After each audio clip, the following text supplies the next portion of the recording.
एक अत्यंत प्रसिद्ध पुस्तक है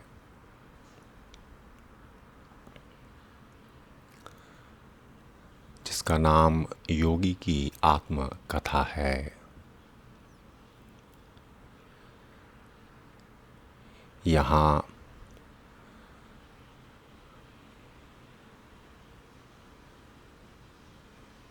आध्यात्मिक जगत और एक मानव के जीवन की असीमित क्षमता और भगवान के उपस्थिति की बातें हैं।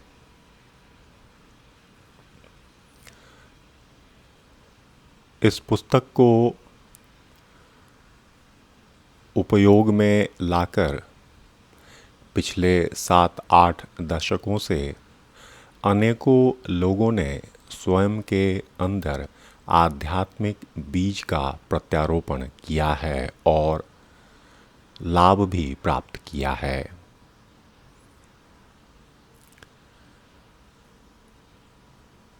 आरंभ में जब कोई व्यक्ति स्वयं को ठीक ढंग से जानने की चेष्टा करता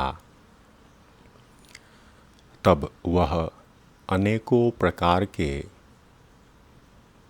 आध्यात्मिक गुरुओं, जिन्हें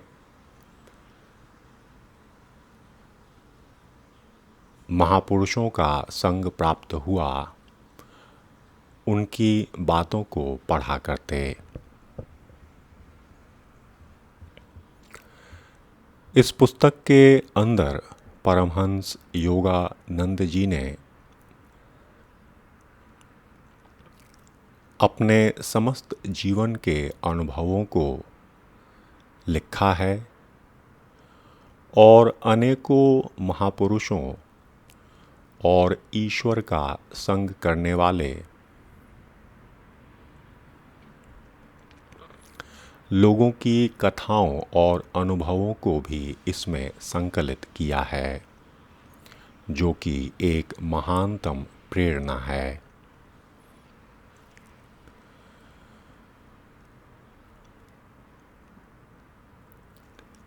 अपनी आत्मकथा में उन्होंने स्वयं के बचपन, फिर अनेकों महापुरुषों के संग, फिर उनके स्वयं के गुरु का संग और गुरुनिष्ठा में समय व्यतीत करने के उपरांत इस संसार में संपन्न किए अनेकों कर्मों और भगवान के आशीर्वाद की बातों को उन्होंने कहा है।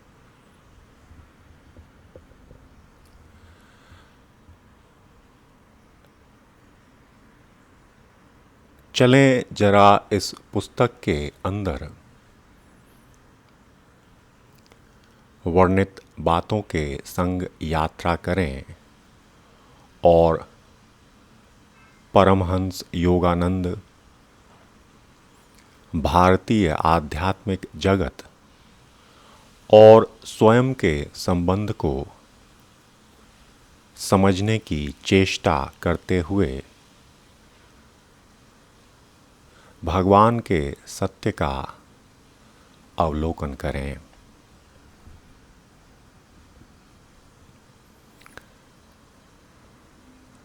आत्मकथा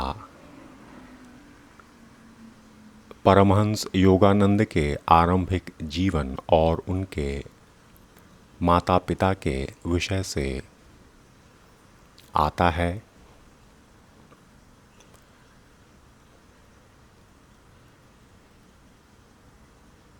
अब पुस्तक के अंदर प्रवेश करते हुए यात्रा की ओर उन्मुख होते हैं।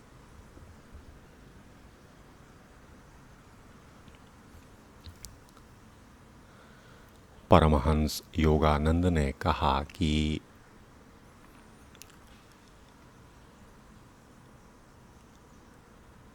भारतीय संस्कृति बहुत लंबे समय से मानव जीवन की विविधताओं में एक परम सत्य को ढूंढती है और उस परम सत्य को ढूंढते समय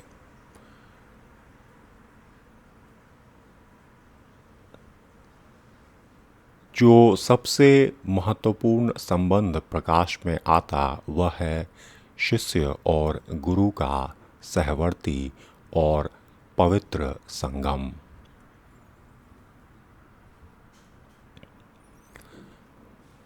परमहंस योगानंद ने कहा कि उनके स्वयं का आध्यात्मिक मार्ग और उनकी खोज ने उन्हें एक भगवान जीसस क्राइस्ट के समान ही एक साधु का संग प्राप्त कराया। वे साधु जो वर्षों वर्ष से स्वयं को पवित्र करते आ रहे थे। परमहंस योगानंद ने कहा कि मेरे गुरु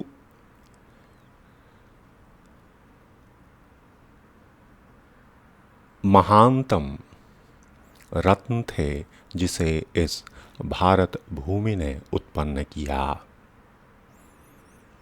और ऐसे गुरु प्रत्येक पीढ़ी में रहते जो कि स्वयं की पवित्रता से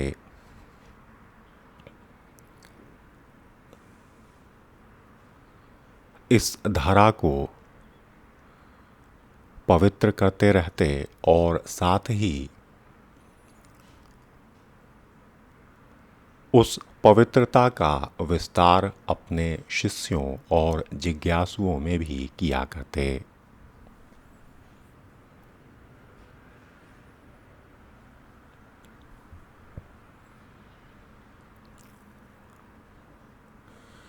योगानंद आगे कहते कि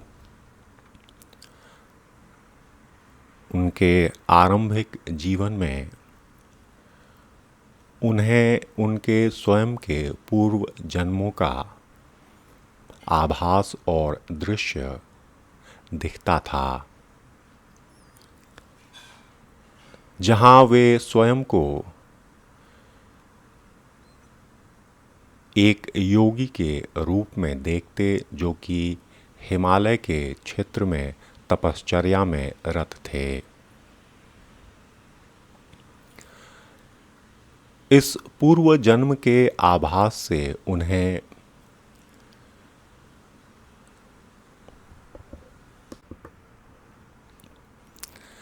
आवश्यक कड़ी उपलब्ध तो नहीं होती, लेकिन उन्हें सदैव यह लगता कि कोई एक शक्ति उनके भविष्य को निर्धारित कर रही है, और इस निर्धारण के समय में वे अनेकों बार स्वयं को मार्ग से रहित और स्वयं के उलझनों में स्वयं को बहुत ही उलझा हुआ महसूस करते।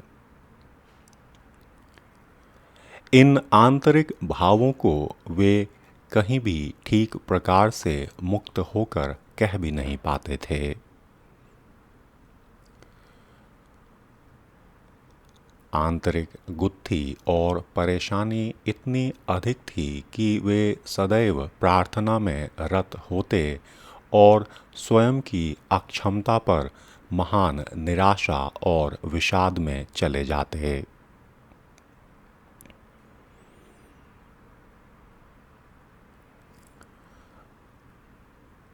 इन पूर्ववर्ती दृश्यों के कारण वे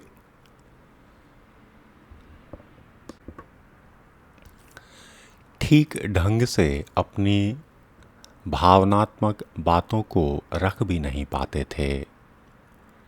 जिह्वा संशय में रहती और उनके कर्ण भी बाह्य संसार की बातों को सुनने में अधिक इच्छुक नहीं रहते।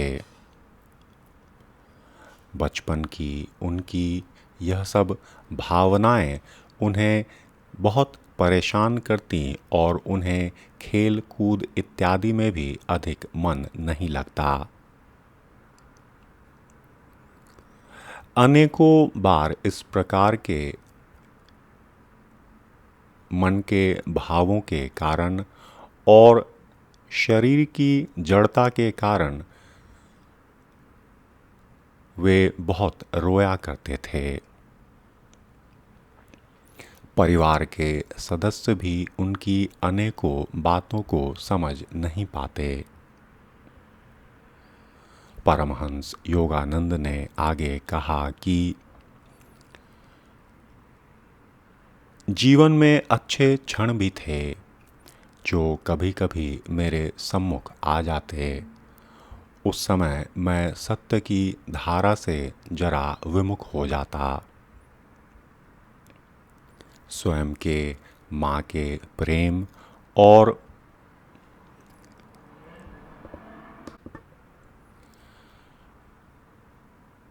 परिवार के अन्य सदस्यों से प्राप्त प्रेम के कारण उन्होंने कहा कि वे अपने बचपन की इन बातों को भूल भी जाते थे। लेकिन उन अनुभवों को उन्होंने कहा कि मेरे आत्मविश्वास के बलिष्ठ होने में यह एक स्वाभाविक आधार के रूप में कार्य करता। परमहंस योगानंद ने आगे कहा कि यह जो पूर्व जन्म की यादें थी, यह कोई महत्वपूर्ण विषय नहीं था। अनेकों योगियों के जीवन में भी इस प्रकार की बातें रही हैं जिन्होंने जन्म और मृत्यु को बहुत गौर से देखते हुए जीवन को आध्यात्मिक धारा की ओर उन्मुख किया।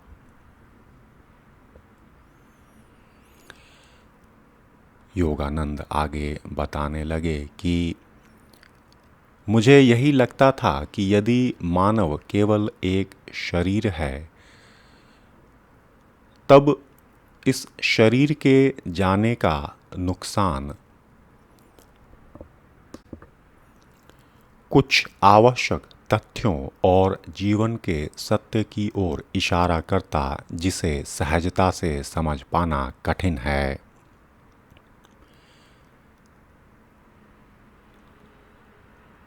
उन्होंने आगे कहा कि लेकिन सदियों से अनेकों भगवान के दूतों ने इस जीवन के सत्य को जाना और इस मृत शरीर के अंदर छिपे वास्तविक तथ्य को समस्त संसार को प्रस्तुत भी किया।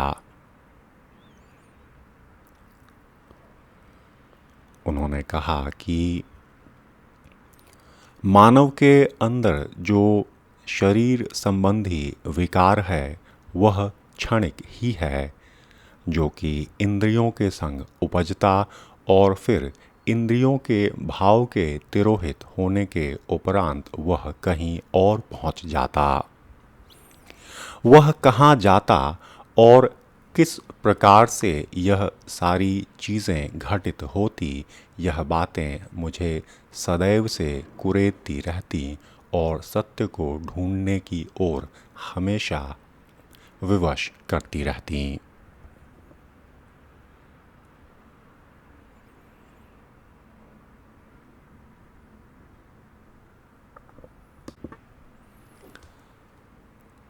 आगे परमहंस योगानंद ने कहा कि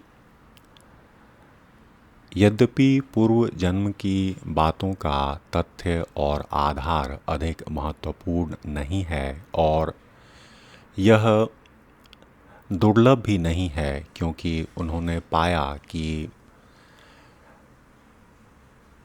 अनेकों स्त्री और पुरुषों से उनकी मुलाकात हुई जिन्होंने इस प्रकार की बातों को कहा। समयावधि में परमहंस योगानंद उन बातों पर ध्यान देना बंद करते हुए जीवन के सत्य और इंद्रियों से परे की बातों को सोचा करते थे।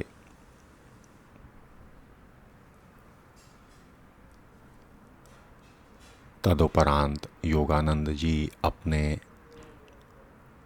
पारिवारिक जीवन के बारे में और जन्म के बारे में बताने लगे।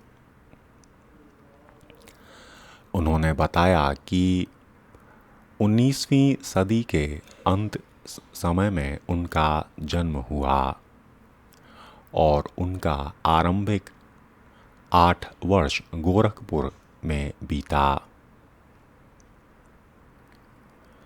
उन्होंने बताया कि वे 8 भाई बहन थे, 4 भाई और 4 बहनें, और मेरा नाम मुकुंद लाल घोष। मैं अपने पिता का दूसरा पुत्र और चौथा संतान था। मेरे माता पिता बंगाली और क्षत्रिय जाति से थे। दोनों के अंदर संतों के प्रति महान आदर और भाव था।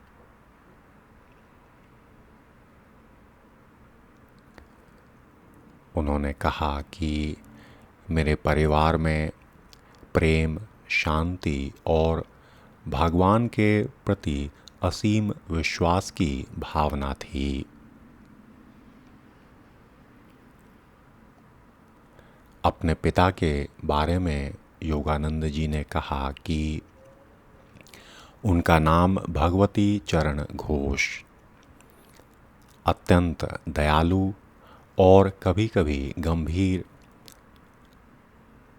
प्रकृति को भी वे स्वयं में संचित रखते थे। हम सारे भाई बहन पिता को अत्यंत प्रेम करते थे, लेकिन उनसे एक दूरी भी बनी रहती थी। मेरे पिता गणितज्ञ और तर्क में माहिर थे, लेकिन मेरी माता अत्यंत भावुक और हृदय में ही वास करने वाली थीं और सदैव प्रेम के द्वारा ही वे जीवन के अनुभवों को बताती थीं।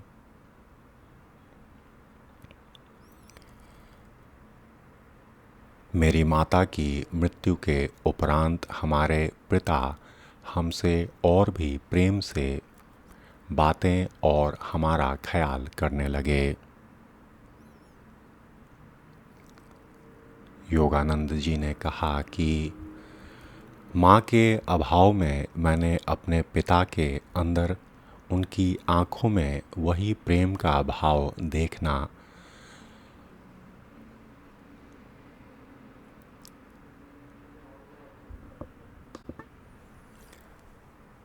वही प्रेम का भाव दिखने लगा जो माँ की आँखों में दिखता था। योगानंद जी ने कहा कि मेरी माँ सदैव महाभारत और रामायण की कथाएं हमें सुनाया करती थीं। उपदेश और जीवन में पवित्रता का संगम, यह दोनों माँ की तरफ से मुझे प्राप्त होता था। प्रत्येक दोपहर में माँ हम सबको तैयार कर देती और फिर हम अपने पिता का उनके कार्यालय से आने की प्रतीक्षा किया करते, ताकि उनके स्वागत में हम सब उनके सम्मुख रहें।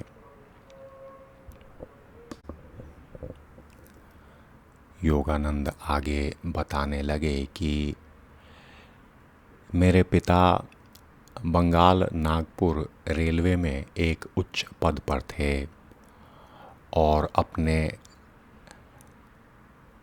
कार्य के लिए उन्हें अनेकों बार यात्राएं करनी पड़ती थीं। और इस कारण हमारा बचपन भारत के अनेकों शहरों में व्यतीत हुआ। माँ के बारे में बताते हुए योगानंद जी ने कहा कि वह अत्यंत खुले स्वभाव की थीं और सदैव ज़रूरतमंदों को सहायता करती थीं। मेरे पिता भी दयालु थे, लेकिन माँ की दयालुता इतनी अधिक थी कि वह मेरे पिता के आय से भी बढ़कर मानव सेवा भाव में रत रहती थीं।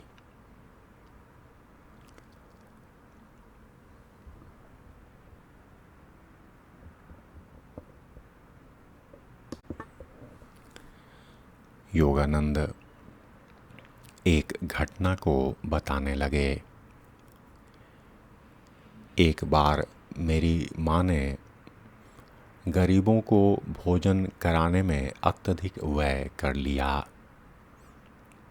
मेरे पिता इस बात पर अत्यंत क्रोधित हुए।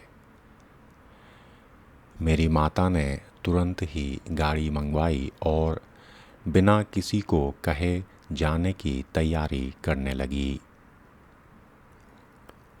उन्होंने पिता को कहा कि आपको नमस्कार करते हुए अब मैं अपनी माता के घर की ओर जा रही हूँ।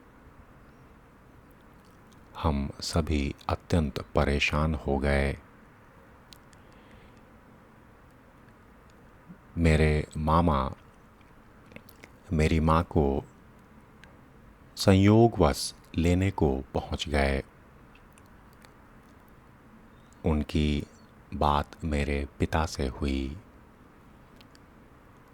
मेरे मामा ने अनेकों साधु महात्माओं की बात मेरे पिता को उस दिन कही। पिता क्षमा याचना करने लगे। तदुपरांत मेरी माता ने उस गाड़ी को वापस भेज दिया।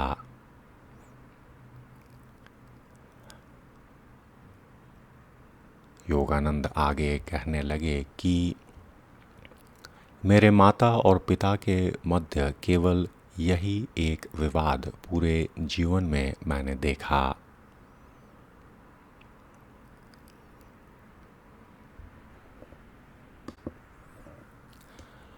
तदुपरांत योगानंद आगे कहने लगे कि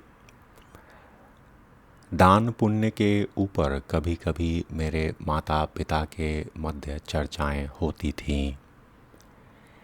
एक बार क्या हुआ कि मेरी माता ने पिता से एक ज़रूरतमंद महिला के लिए 10 रुपए मांगे। पिता ने कहा कि क्यों 10 रुपए देने की आवश्यकता है, 1 रुपया पर्याप्त होगा। आगे पिता ने कहना आरंभ किया कि जब उनके पिता और उनके दादा दादी की मृत्यु हुई तब उन्होंने प्रथम बार गरीबी का स्वाद चखा। पिता ने कहा कि उस समय मैं स्कूल जाता था और स्कूल घर से कुछ मील की दूरी पर था और मेरा नाश्ता केवल एक छोटा सा केला हुआ करता। पिता आगे कहने लगे कि विश्वविद्यालय में अध्ययन के समय भी मैंने गरीबी को नज़दीक से देखा।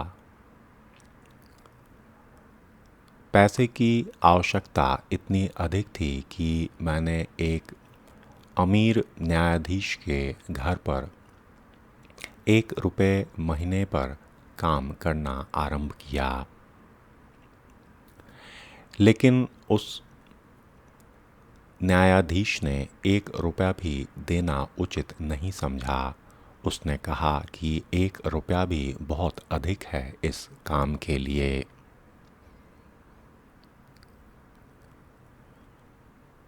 तब मेरी माता ने कहा कि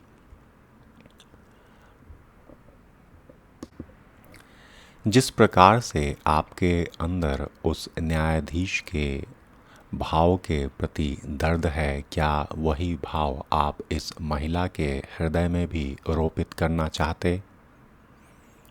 आप क्यों नहीं उसे 10 रुपए दे देते? पिता ने कहा, तुम जीत गई, ये लो,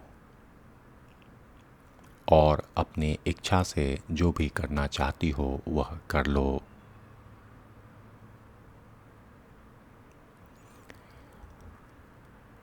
योगानंद कहने लगे कि मेरे पिता की हमेशा आदत थी कि पहले वे किसी भी प्रस्ताव को ना ही करते। तदुपरांत उन्हें जब ग्लानि का भाव होता फिर वे हाँ ही किया करते थे।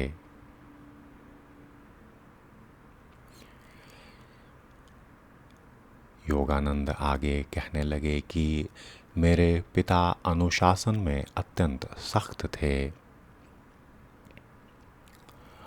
और बच्चों के प्रति भी वे सख्ती से पेश आते थे और स्वयं के प्रति तो वे अत्यंत कठोर थे। अपने पूरे जीवन में उन्होंने कभी भी थिएटर और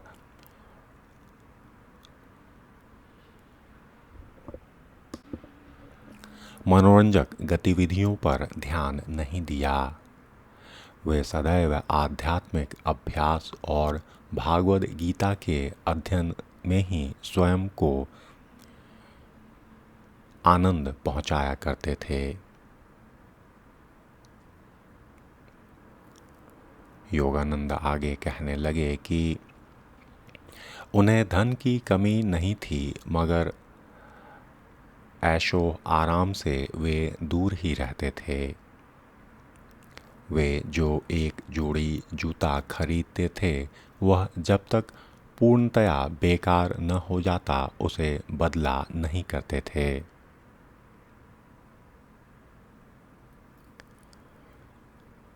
योगानंद कहने लगे कि बड़े होने के बाद मेरे भाइयों ने गाड़ी खरीदी, लेकिन पिता उस समय भी बग्घी का ही उपयोग करते अपने कार्यालय जाने के लिए।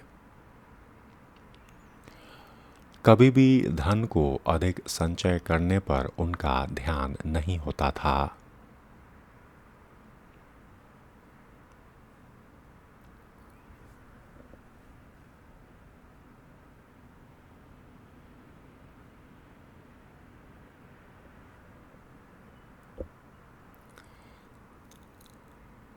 आगे योगानंद बताने लगे कि जब उनके पिता ने अवकाश ग्रहण किया और पेंशन पर जीवन गुजारने लगे तब एक अंग्रेज accountant Bengal Nagpur railway company का लेखा जोखा अध्ययन करने आए। उन्होंने देखा कि मेरे पिता ने कभी भी बोनस को स्वीकार नहीं किया, जबकि वे अकेले 3 लोगों के बराबर काम करते थे। उस अकाउंटेंट ने कंपनी को यह सारी बातें बताईं और उस समय में उस अकाउंटेंट ने मेरे पिता के लिए 1,25,000 रुपये उनके बकाया राशि के रूप में देने की बात कंपनी से कही।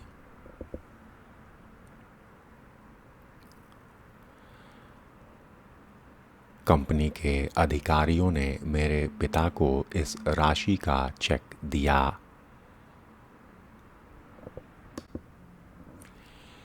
मेरे पिता ने इतने बड़े रकम की प्राप्ति की बात किसी को भी नहीं बताई। उन्होंने इसकी आवश्यकता नहीं समझी। बाद में मेरे भाइयों को जब पता चला तब उन्होंने पिता से इस बात पर प्रश्न किया। पिता ने कहा कि इस भौतिक लाभ के बारे में इतनी चिंता क्यों है? सदैव लाभ और नुकसान में एक समान रहना, यही तो एक मानव को सीखना है। एक व्यक्ति इस संसार में खाली हाथ आया है और खाली हाथ ही जाएगा।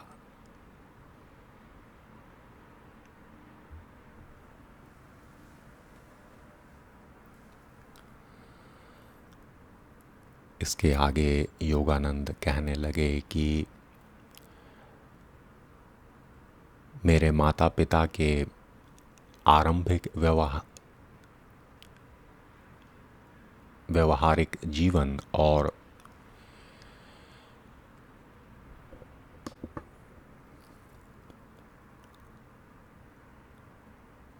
के समय ही भारत में अत्यंत प्रसिद्ध लाहिड़ी महाशय के शिष्य होने का सौभाग्य प्राप्त किया। उस समय लाहिड़ी महाशय बनारस में रहते थे। इस संपर्क से मेरे पिता के अंदर जो एक साधु का स्वभाव था, उस भाव में अत्यंत वृद्धि होने लगी। मेरी माँ मेरी बड़ी बहन को कहती थी कि तुम्हारे पिता और मैं स्त्री और पुरुष के रूप में केवल साल में एक बार ही मिला करते और उद्देश्य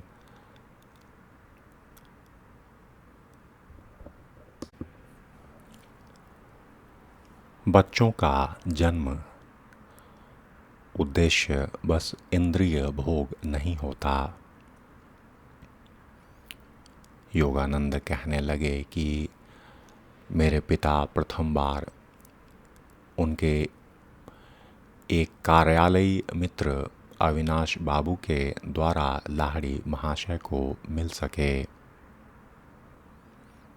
उन अविनाश बाबू से ही मेरे कानों ने भी भारतीय संतों की गाथाओं को सुना और अविनाश बाबू अपने गुरु के वैभव और उनकी ख्याति को सदैव अपने हृदय में संजोकर रखा करते थे।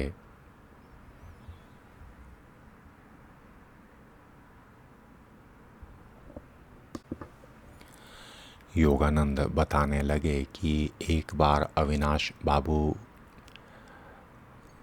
गर्मी के मौसम में दोपहर में हमारे घर आए और उन्होंने मुझसे पूछा कि तुम्हारे पिता लाहिड़ी महाशय के शिष्य किस प्रकार से बने, क्या यह कथा तुम्हें मालूम है? मैंने कहा, यह तो मैं नहीं जानता। अविनाश बाबू कहने लगे कि तुम्हारे जन्म से बहुत वर्ष पूर्व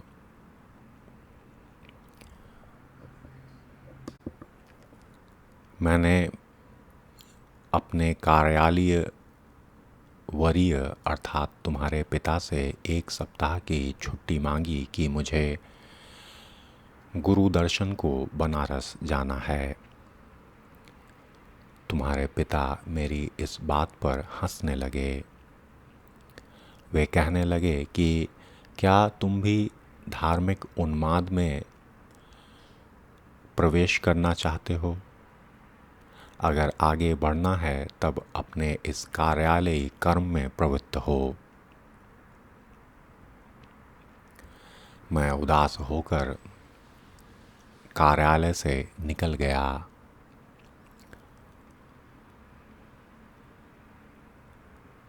तुम्हारे पिता उस समय पालकी से घर की ओर जा रहे थे। मार्ग में उन्होंने मुझे देखा। उन्होंने उस पालकी से बाहर आकर अपने नौकरों को आदेश दिया कि तुम सब घर जाओ, मैं अविनाश के साथ टहलता हुआ घर आऊँगा।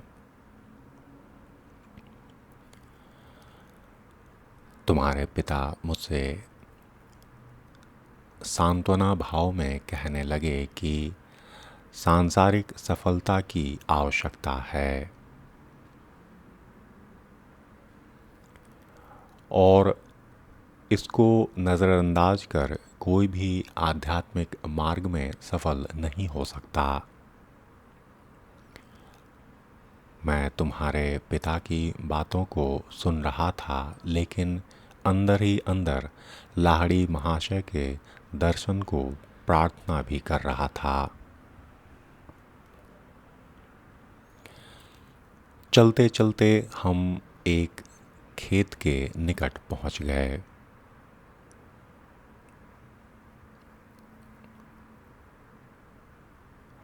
और संध्या का समय होने वाला था, अपितु सूर्य की किरणें अभी कुछ शेष थीं। हम दोनों एक दूसरे की बातों को सुनते हुए उस स्थान पर ठहर गए। अचानक कुछ दूर पर हमने देखा कि लाहड़ी महाशय खड़े हैं और उन्होंने तुम्हारे पिता को कहा कि भगवती, तुम अपने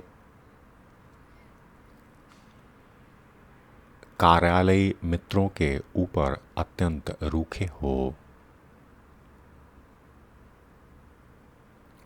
यह बोलने के उपरांत लाहड़ी महाशय वहां से गायब हो गए।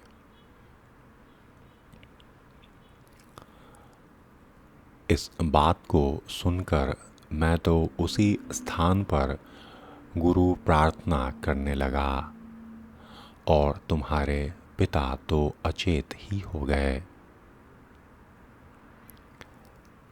इस अनुभव के उपरांत तुम्हारे पिता ने कहा कि अविनाश, न केवल मैं तुम्हें छुट्टी दूंगा, लेकिन कल मैं भी तुम्हारे साथ बनारस चलूंगा।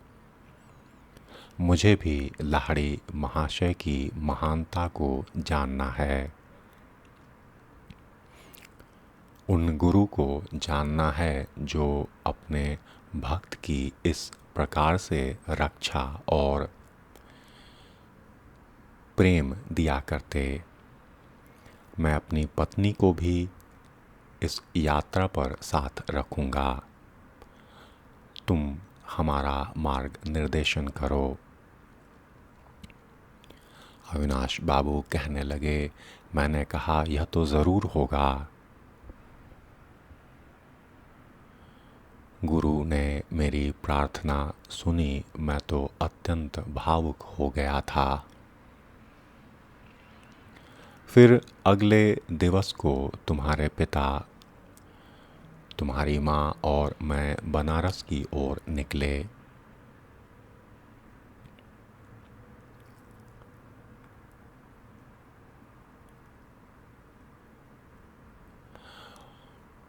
हम सब बनारस पहुँचने के उपरांत गुरु स्थान पर पहुँचे। हमारे गुरु लाहड़ी महाशय अपने स्वाभाविक आसन पद्मासन में बैठे हुए थे। उन्होंने अपनी दृष्टि तुम्हारे पिता के ऊपर कर दी और वही शब्द कहे जो उस दिन उन्होंने उस खेत के समीप कहा था कि भगवती, तुम अपने कार्यालयी सहयोगियों के ऊपर बहुत सख्त रहते हो।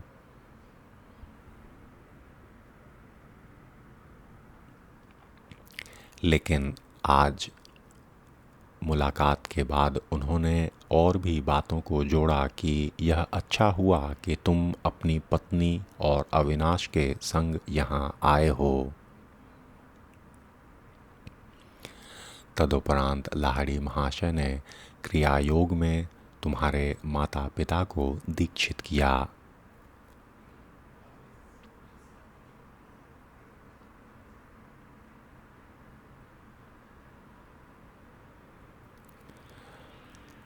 उस समय तुम्हारी माता गर्भवती थीं। लाहड़ी महाशय ने तुम्हारे जन्म में भी अत्यंत रुचि दिखाई। संभव है तुम्हारा जीवन मेरे गुरु के आशीर्वाद से जुड़ा हुआ हो।